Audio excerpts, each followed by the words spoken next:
What's up, your boy for another reaction? In today's video, we have Kurt Angle in Japan. Y'all don't know about this. Y'all don't know about Kurt Angle in New Japan.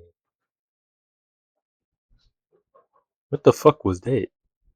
I think my Alexa was on. What the fuck? How many people do you know have won a gold medal with a broken freaking neck? I know at least one person, and that is the wrestling machine and certified good father, Kurt Angle. Angle is a man who should need no introduction. However, since we're on the Wake Up Noah channel, you'll get a slight one anyway. He is one of wrestling's greatest success stories and a certified hooper. Angle was a multiple-time WWE World Champion, TNA World Champion, and had numerous other accomplishments throughout the world of mainstream North American wrestling. Peak Angle, and yes, it's peak Angle because that's what he prefers, is maybe Perk Angle, I don't care. The best pound-for-pound professional wrestler of all time. He was on a different level of great in the ring and had countless beautiful matches across WWE and TNA. Some of those matches include, but are not limited to, because I'm just going to throw out a couple of my favorite Kurt Angle matches, are Kurt vs. Shawn at WrestleMania 21, Kurt vs. Rey Mysterio at SummerSlam 2002, Kurt vs. Samoa Joe in TNA's highest grossing pay-per-view of all time, and his beautiful but oftentimes overlooked match with The fall off of TNA, my nigga. Holy shit, them niggas had everybody in the 2000s. Mr. Anderson. He was so fucking good. However, one of my favorite things to talk about when it comes to Kurt comes from when he was supposed to sign with ECW, but didn't because Raven crucified the Sandman. Also with this, he threatened to sue ECW if they showed footage of him being there. Ain't that some shit, brother? Also, Kurt had quite an interesting run on the independent scene and still does sporadic The fucking ankle lock. appearances to this day while he's mostly retired. Speaking of that indie scene run, he was hooping over in Europe, hooping over everywhere. I don't know, my brain lagged, but he was hooping everywhere for the indie scene. He's a WWE Hall of Famer, TNA Hall of Famer, and as we said earlier, an Olympic gold medalist. Did I mention with a broken freaking neck? His TNA run specifically is one that really causes an interesting conversation because it also adds in some how the fuck was that even possible? Like what? Other things, especially in the early days. And that's actually the basis of our conversation here, because his TNA run is exactly why this one also exists. His TNA run led to a pretty interesting run in a different country, Japan. And I think that's enough for a second. But a New Japan belt is beautiful, and the United States Championship. That belt beautiful. I won't get a collection of belts, but them bitches expensive as fuck. Like 300, like them shit's OD expensive. We're talking about Kurt in Japan, but yeah. Segway! Hey! If you're not ball hog, who the fuck is that? Their first name? Then die. Boom, honey, pink 50s.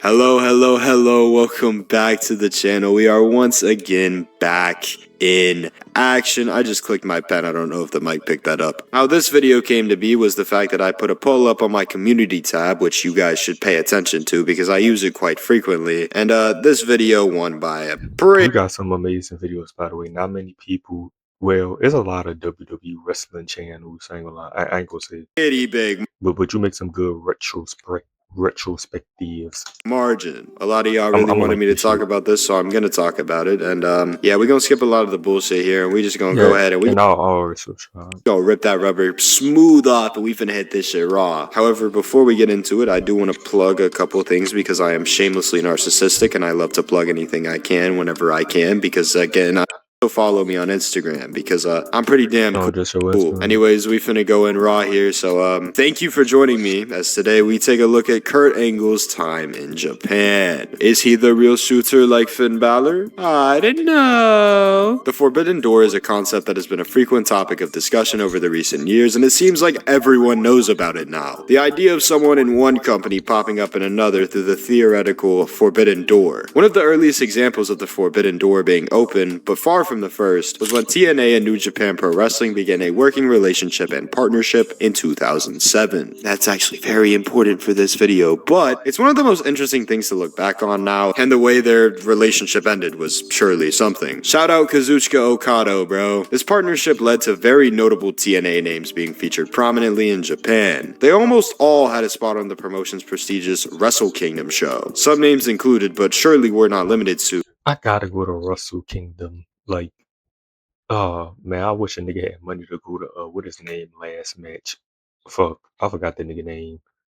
The Ace.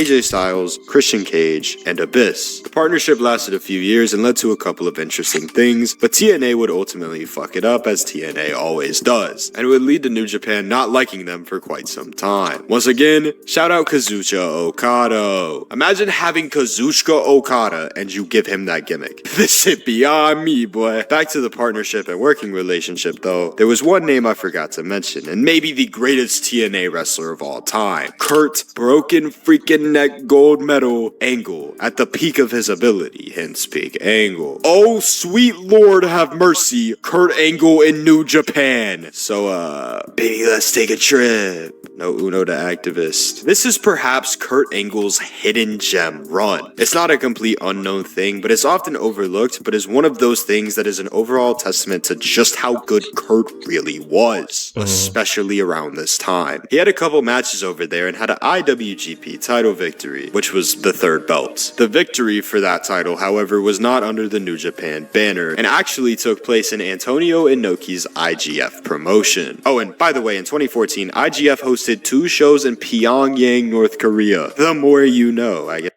What the fuck? I mean, just bro, Antonio Inoki was an interesting fella, man. For this belt, Kurt defeated notorious good person who's never had any allegations, Brock Lesnar.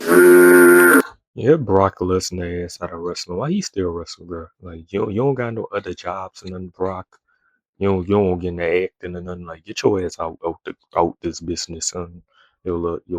What he did, SAE the bitch with Vince.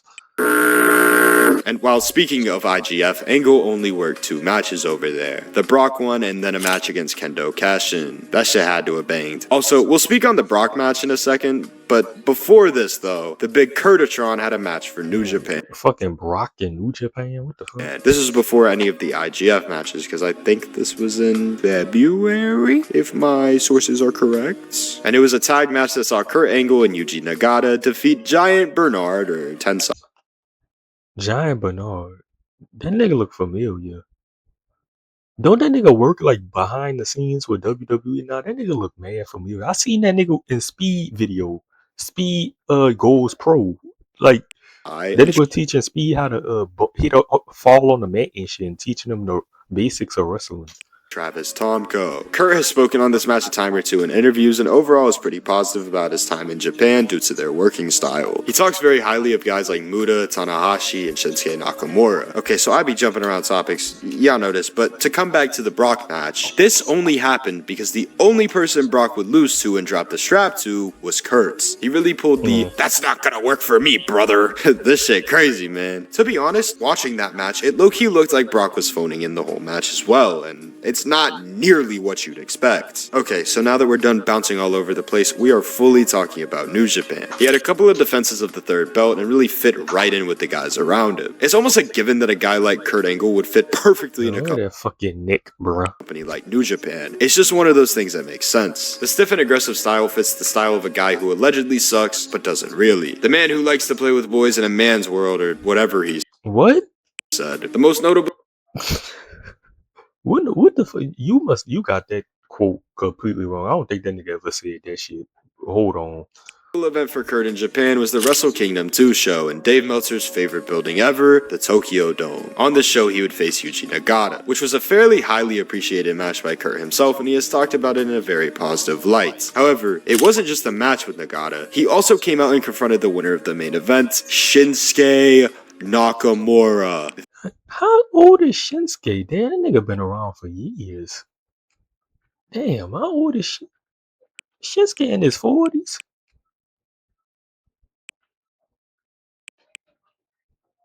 I don't even know how to spell this nigga name. I'm just thank you Google for popping this shit up. Shins. He 46? What the fuck? This was huge. It's one of the craziest setups to... Man, he don't look his age. Huh? Let me see. Yeah, he don't really look his age. 46. He look pretty good for his age. Ever think about. This angle, no pun intended, set up a unification match between Shinsuke Nakamura and Kurt Angle in 2007. Boy, let me tell you, this shit was a fever dream, bro. The match itself was damn good and is about as close to a dream match as you can get. This shit really makes you think, what the fuck is Shinsuke doing right now? You know, we just don't know about him, but surely he's a major... Yeah, I haven't seen that nigga in WWE. Yeah, what is that nigga doing? Star in WWE and won a few world title. I'll stop. Nope, that nigga never won none.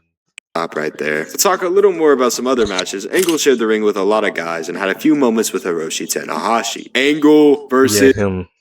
Ace. Boy, let me tell you again, the beauty of this run cannot be understated and deserves a lot of bit of love. Kurt established, as if he needed to do any more of, his legitimacy and tough guy factor in a professional wrestling lens. Because apparently winning a gold medal with a broken freaking neck doesn't do that enough. The run ultimately came to a conclusion in 2009 and the majority of the work he did in News was in tag team action. He teamed with names like Shinsuke Nakamura, Masahiro Chono, and the aforementioned Yuji Nagata in his first NJPW match. Oh, and he also teamed with Hall of Fame. I'm not gonna do a Giant Bernard, but that nigga look familiar, gang.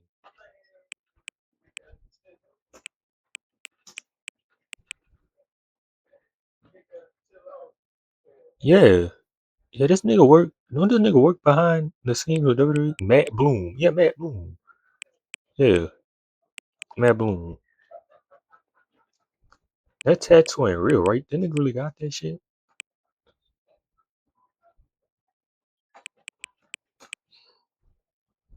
Yeah, I seen the nigga working with Speed, teaching Speed how to wrestle. That nigga big. Pause. Work rate guy and super legend in Japan, Kevin Nash.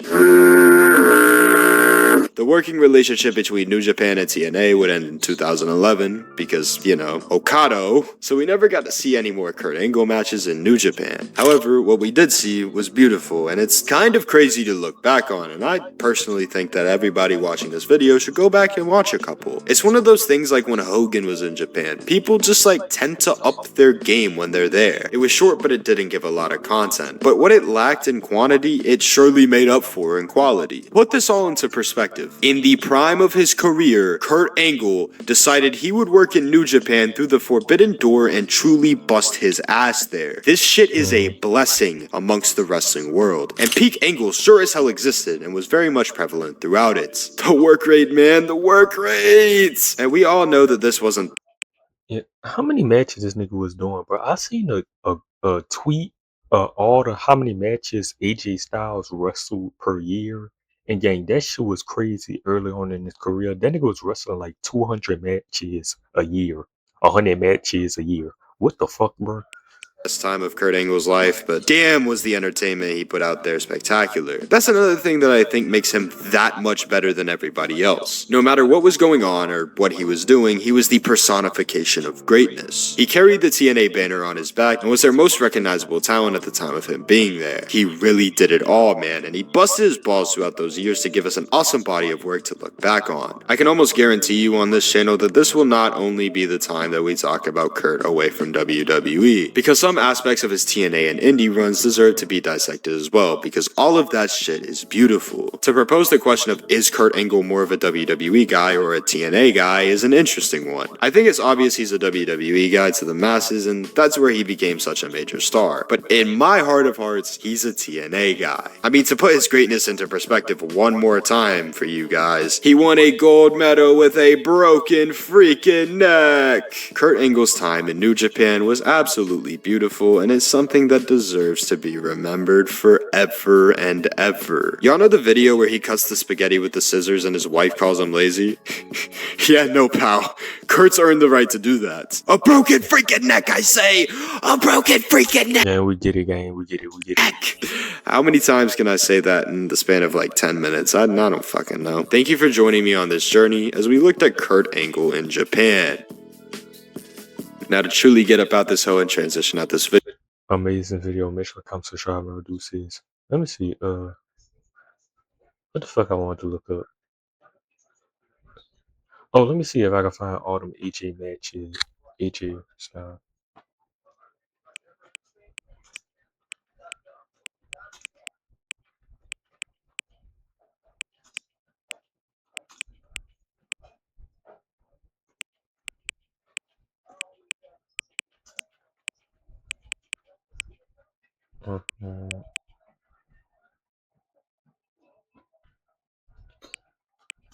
Per year.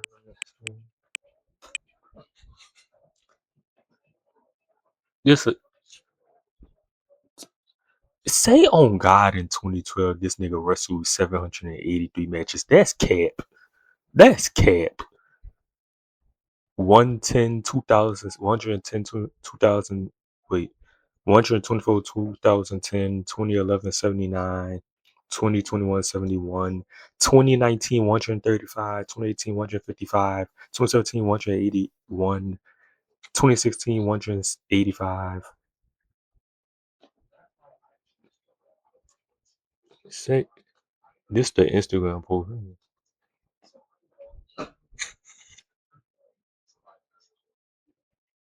Total matches. Yeah, bitch, I don't see no 700. That was cap as fuck. That shit was cap. Okay. What's his most? 2016, 185. Okay. 2016 was his. Yeah, he worked the hardest. But make sure like, come subscribe and vote. Do this.